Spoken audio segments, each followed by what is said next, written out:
निराशा को छोड़कर उठिए और आगे बढ़िए।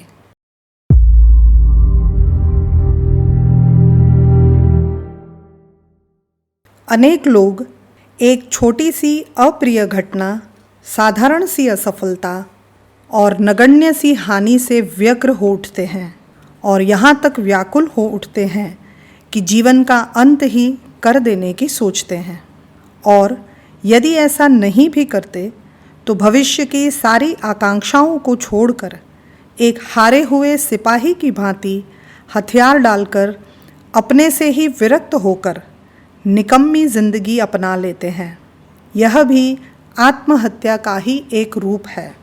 इस प्रकार की आत्महिंसा के मूल में अप्रिय घटना, असफलता अथवा हानि का हाथ नहीं होता, बल्कि इसका कारण होती है मनुष्य की अपनी मानसिक दुर्बलता।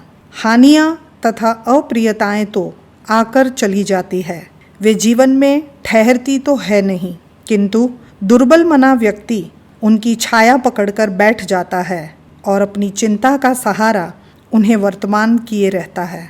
घटनाओं की कटुताओं एवं अप्रियताओं की कल्पना कर करके और हठात उनकी अनुभूति जगाकर अपने को सताया करता है। धीरे धीरे वह अपनी इस काल्पनिक कटुता का इतना अभ्यस्त हो जाता है कि वह उसके स्वभाव की एक अंग बन जाती है और मनुष्य एक स्थायी निराशा का शिकार बनकर रह जाता है। इस सब अस्वाभाविक दुर्दशा का कारण केवल उसकी मानसिक दुर्बलता ही होती है। जहाँ अनेक व्यक्ति अप्रियता अथवा प्रतिकूलता से इस प्रकार की शोचनीय अवस्था में पहुंचकर जिंदगी चौपट कर लेते हैं, वहाँ अनेक लोग अप्रियताओं एवं प्रतिकूलताओं से अधिक सक्रिय, साहसी एवं उद्योगी हो उठते हैं। वे पीछे हटने के बजाय आगे बढ़ते हैं। हथियार डालने के स्थान पर उन्हें आगामी संघर्ष के लिए संजोते संभालते हैं।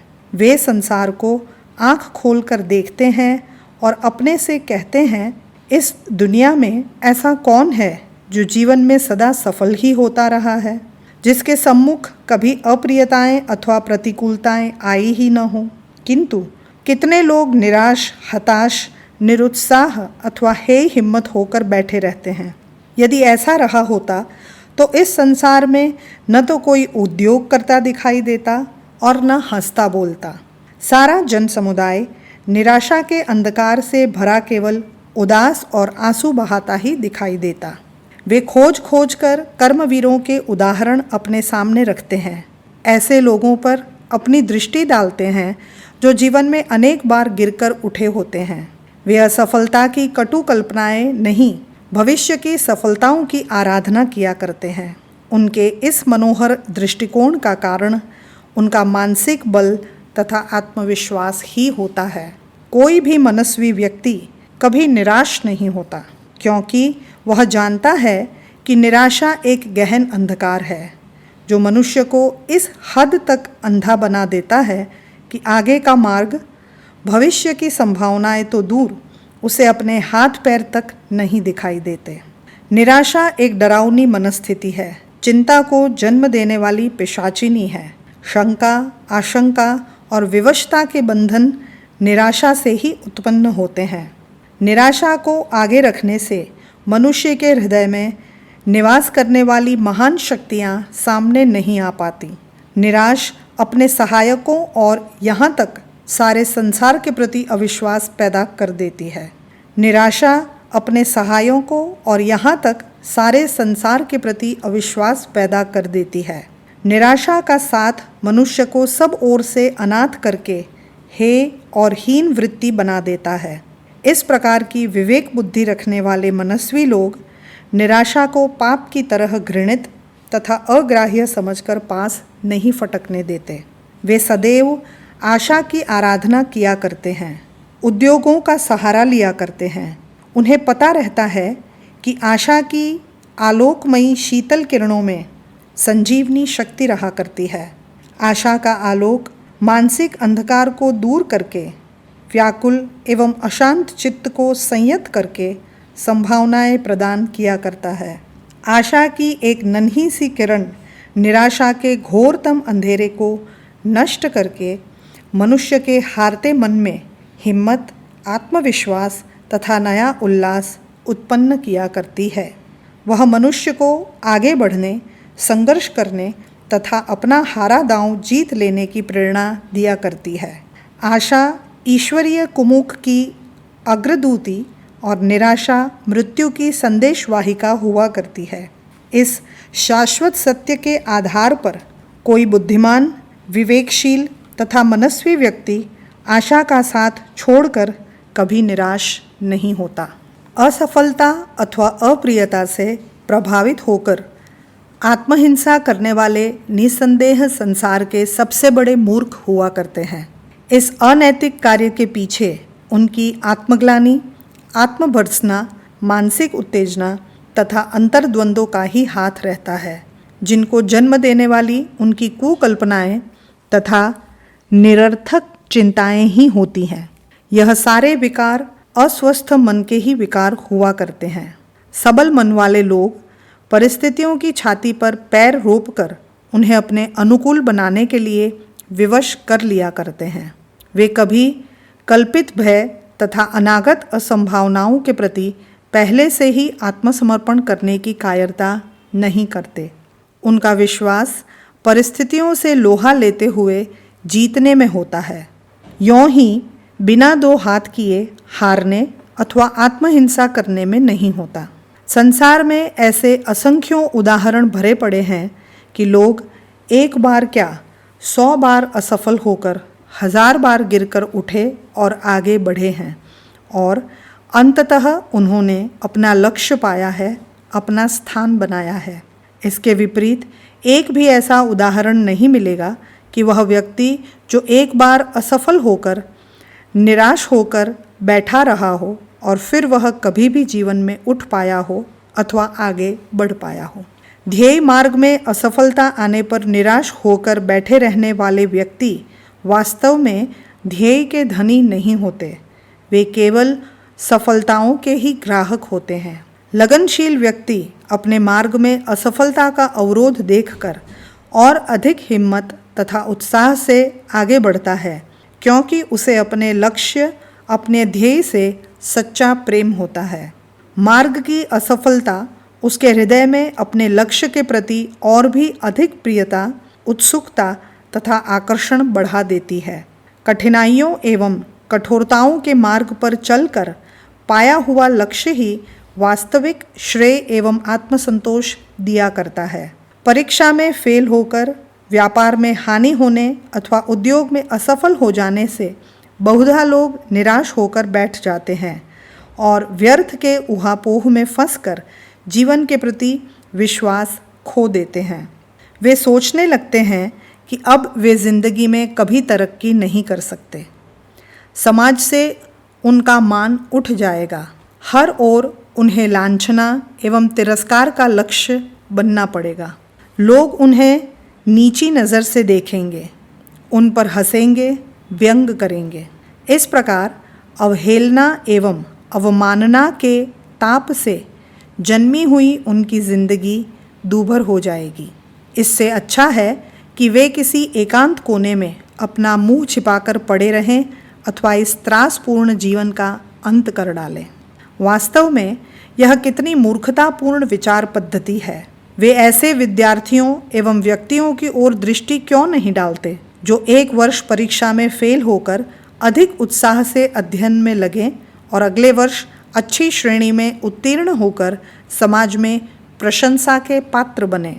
ऐसे व्यवसायियों एवं व्यापारियों को अपना आदर्श क्यों नहीं बनाते जो बड़े बड़े घाटे उठाकर बाजार में जमे रहे, उत्साहपूर्वक श्रम करते रहे और अंत में उन्होंने अपनी स्थिति पहले से भी अधिक उन्नत एवं स्थिर बना ली है। बुद्धिमान व्यक्ति असफलताओं का वर्णन किया करता है।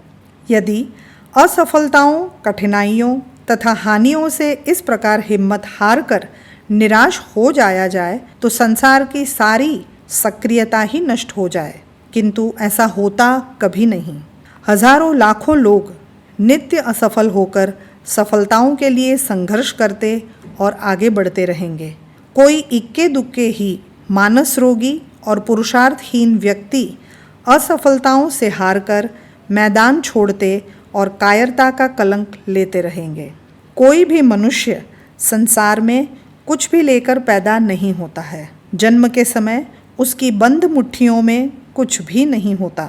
वह केवल अपने शिशु हृदय में एक अनजान आशा और अपरिचित आत्मविश्वास को लिए हुए ही पैदा होते हैं। जन्म के बाद वह धीरे धीरे संकटों का सामना करता हुआ बढ़ता है।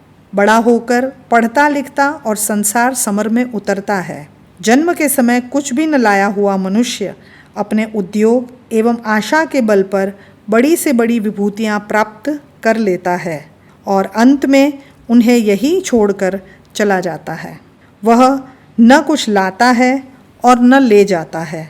उसका अपना सच्चा धन पुरुषार्थ, उद्योग एवं उद्यम ही होता है, जिसका प्रदर्शन कर वह श्रेय अथवा निकम्मा होकर जीवन की शक्तियों पर कलंक लेकर चला जाता है। असफलताओं तथा हानियों से निराश होकर निकम्मे हो जाने वालों को सोचना चाहिए कि जब वे संसार में आए थे तब उनके पास कुछ भी नहीं था। उन्होंने अपने हाथ पैरों के बल पर सब कुछ पा लिया और यदि आज वह संयोग अथवा पट परिवर्तन से उनके पास से चला गया तो इसमें निराश होने की क्या आवश्यकता है। जब उनके पास कुछ नहीं था तब उन्होंने सब कुछ पा लिया और आज जब उनके पास बहुत कुछ शेष है तब वे अपने परखे हुए उद्योग के बल पर फिर सब कुछ न पालेंगे, ऐसी कोई संभावना नहीं है।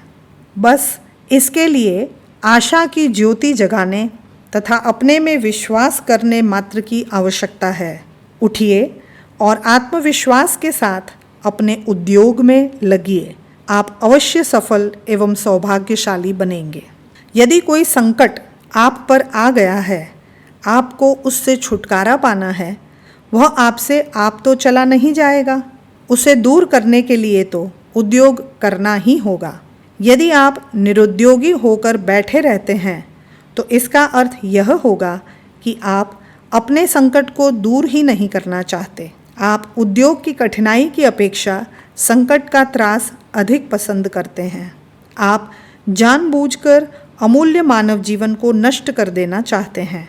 जो असफलता आ चुकी है, जो हानि हो चुकी है, जो हाथ से चला गया है, उसके लिए रोने कलपने अथवा हाय हाय करने से भूतकाल वर्तमान में आकर आपको सांत्वना नहीं दे सकता।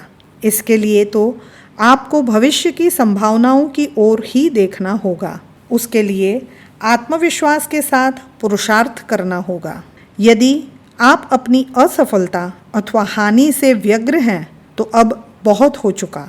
उठिए, अपने मन को कड़ा करिए, आत्मविश्वास को जगाइए, अंतर में आलोक करने वाली आशा का दीपक जलाइए। चिंता छोड़िए और अपने तन मन धन से उद्योग एवं उपाय में लग जाइए। निराशा को जीतकर आशा की ओर आने वाला कभी भी निराश न होने वाले से अधिक शक्तिवान होता है। चट्टानों को पार करके बहने वाले स्रोत की गति संसार में कोई नहीं रोक सकता। उठिए और अवरोधित धारा की तरह वेग से आगे बढ़िए। आप में शक्ति की विद्युत जागेगी और आप कल्पनातीत स्तर पर सफल होंगे, श्रेय पाएंगे। पुस्तक विचारों की अपार और अद्भुत शक्ति। लेखक पंडित श्री राम शर्मा आचार्य। अगर आपको हमारी यह वीडियो पसंद आई हो तो इसे लाइक करें, कमेंट और शेयर करें और हमारे YouTube चैनल ऋषि चिंतन को सब्सक्राइब भी कर लें। साथ ही बेल आइकन को भी दबाएं ताकि आपको आने वाले सभी वीडियोस की नोटिफिकेशंस मिलती रहे। धन्यवाद।